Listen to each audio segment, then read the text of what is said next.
लेकिन कहानियाँ जो लोग सुनाते हैं वो एक अलग है। ये चला नहीं अलग वीर नंबर के मुकाबले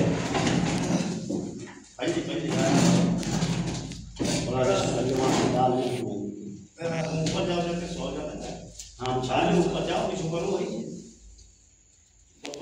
भाई युग क्या ढूंढ रहे हुए सबसे अच्छा अंग्रेजन का कार्यकाल रहा है। अंग्रेजों ने भारत को विकसित किया है, मानो या ना मानो। ये तो है, विकसित तो किया, विकसित किया, बहुत कुछ दे गए, यहाँ से कुछ ले गए तो उससे ज्यादा दे भी ले गए। उन्होंने भारत को चलना सिखा दिया। भारत अलग था, भारत कहाँ था? बिल्कुल भैया वो अलग अलग राज्य थे, अलग अलग राज्यों के राजा राज करते थे, समझ रहे हो ना। लेकिन उन्होंने भारत को एक साथ जोड़ दिया कि सारे सबको मिलाकर एक प्रधानमंत्री बनेगा। पहले हर राज्य में प्रधानमंत्री हुआ करता, अलग अलग सीमाएं थी उनकी, अलग अलग उनकी सीमाएं थी। हाँ, इस राज्य से राज्य जाना है तो उनका सिस्टम हुआ करता था। लेकिन उस अंग्रेज जोड़ गए सब, अंग्रेजों ने बनाया। जैसे विदेश से नई नई तकनीकियां लाते थे, वही देख के हम लोगों ने उनकी नकल की। अगर देखो एक चीज समझो, जैसे एक बार में पंडित जी मिले थे, ऐसे बातचीत होने लगी, महात्मा थे, तो वो बोले ये बताओ सबसे अच्छा युग कौन है? तो कोई द्वापर, कोई ये, कोई वो, पहले किसी मुंह से सुना कि नहीं, गलत बात। सबसे अच्छा युग कलयुग ही है, जो किसी ने नहीं देखा, वो इस पीढ़ी ने देखा। जो विकास हुआ, जो हुआ, क्या था बताओ? एक जगह से बैठे लोग कितने लोगों से बात करता है। पहले संदेशा जाता था, संदेशा आता 10-10 पैसे वालों के पास बैठगाड़ी, जीवन छोटा था पहले, इधर जाता था बड़ा समय। अब दिल्ली पहुंचेगा 4 घंटे का। वीडियो बन रहा है क्या? वीडियो बन रहा है। सुनो, मामला ये था कि पहले कहाँ, सॉरी गलती हो गई, बोलना था कुछ। सुनो, सतयुग इसलिए अच्छा था, सतयुग में लिमिटेड लोग थे, ठीक। तो लिमिटेड लोग ना कहीं झूठ बोलते थे, ना उनको कोई ज़रूरत थी, फल फ्रूट खाते थे, ठीक है, और अपना चड्डी पत्ता पहन के सतयुग मनाएं, ठीक। जैसे भी बहुत ज़्यादा कम लोग थे, ठीक। उनको इतनी ज़रूरत है कि एक एक आदमी के पास 500-1,000 एकड़ ज़मीनें थी। परिवार का विस्तार हुआ, ठीक है, संसाधन कम हुए और चापलूसी बढ़ती गई, चतुराई बढ़ती गई। वो सफ़र हम लोग तय करके कलयुग तक आए हैं। न कभी रहा है सतयुग, न कभी रहा है द्वापर, न कभी रहा है त्रेता।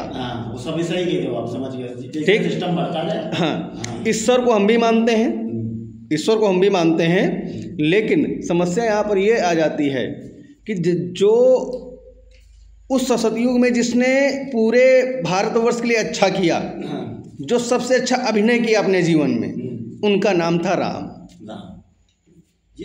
ठीक है। तो सतयुग में हमने उनको बना दिया सतयुग का भगवान, त्रेता का भगवान, सॉरी, त्रेता का भगवान बना दिया, ठीक। उनके जीवन, पहले लोग 5-50 हजार साल जीते भी थे, उनका जीवन काल बड़ा था, उनकी लंबाई बड़ी थी, ठीक है, ठीक। बहुत लंबे लंबे लोग हुआ करते थे, 100-100 फीट के लोग हुआ करते थे पहले, ठीक है। तभी तो अयोध्या से भरत चित्रकूट रात भर में पहुंच गया है। लेकिन वो शिला जो बता रहे हैं उसमें इतने बड़े चिन्ह बने। हाँ, अब आगे सुनो, आगे उंगली इतनी बड़ी बनी है, इसे पैर छूने के गड्ढे में ये बड़ी उंगली है। अब सुनिए ठाकुर साहब, त्रेता की, इसकी द्वापर की बात, ठीक। उनके जीवन काल के बाद जनसंख्या बढ़ी, लोग बढ़े और भारत में एकता हुई। त्रेता में जब उनका जीवन काल खत्म हुआ, ठीक है, जीवन काल के बाद आया त्रेता। हर जगह राक्षस पंथ शुरू हो गए, सतयुग खत्म था, रामराज खत्म हो गया, ठीक है। तो हर जगह राक्षस उत्पन्न होने शुरू हो गए। और राक्षस कौन है? राक्षस कौन है? राक्षस यहीं पे बैठे हैं, ठीक है, वो भगवान भी यहीं पे बैठे हैं। अच्छे कर्म करो तो भगवान हो, बुरे कर्म करो तो राक्षस हो। अरे साफ सीधी बात है भैया, पंकज पांडे, ठीक है, हमारे राक्षस है भोसड़ी वाला, ठीक। अब वो के लिए भगवान भी होगा, ठीक है। तो राक्षस ऐसे हुआ करते थे, ये थोड़ी देर राक्षस जगह पाँव के खा जाएंगे ना, कुछ कुछ लोगों के लिए राक्षस भगवान होते थे, वो कुछ लोगों के लिए राक्षस होते थे। हम ही लोग हैं जिनके साथ अच्छा किए होंगे वो हमारे बारे में अच्छा सोचते हैं, और जिनके लिए बुरा किया होगा हमने तो वो हमारे बारे में बुरा सोचते हैं। ठीक। दिन जा करके द्वापर में जो सबसे अच्छा रोल निभाया, हर राक्षस को परास्त किया, ठीक है, हर व्यक्ति का प्रेमी बना, वो हमारे श्री कृष्ण हो गए। ठीक। और अब हम कलयुग में जी रहे हैं। ठीक है, अभी कलयुग के 50,000 साल बाकी हैं। ठीक है, आगे क्या होगा? अब जब ये चेंज होगा कलयुग, तो पता है चेंज कलयुग का अंत कैसे होगा? आदमी कहता है कल की भगवान आएंगे। ठीक है, आई रियली दैट कल की भगवान आएंगे। ठीक है, मैं भी इसे एग्री करता हूँ, लेकिन यहाँ का अंत इतना भयानक होगा कि पृथ्वी कलयुग में फट जाएगी।